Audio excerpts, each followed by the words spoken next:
Time स्पेसमध्ये तेवढं काम झालं पाहिजे. त्याच्यासाठी मी फार इगरली आणि खूप फास्टली असं काम करते. त्याच्यामुळे ते प्रेशर येतं, चिडचिड वाढते माझी. कारण if you are not thinking negatively then you can think for the solution. But if you are thinking no, how I will manage, I will skip my timeline, I will not able to give 100%, then that is a problem. मला तुमचे suggestions हवे आहेत. आपण जे payroll and compliance कोर्ससोबत जो personality डेव्हलपमेंटचा session घेतला तर तो कसा वाटला तुम्हाला? त्यामध्ये अजून काय मॉडिफिकेशन वगैरे काय करायचे आहेत का? काय तुमचा फीडबॅक आहे?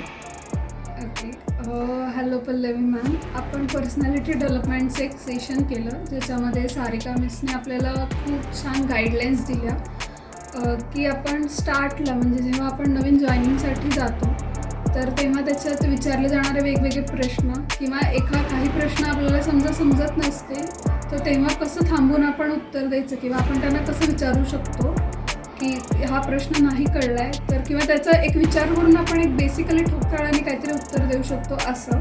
त्याच्यानंतर याच्यामध्ये बसण्याची पद्धत, आपली बोलण्याची पद्धत, आवाज आपण कसा कमी जास्त करू शकतो, अशा वेगवेगळ्या टिप्स दिल्या त्यांनी त्याच्यामध्ये.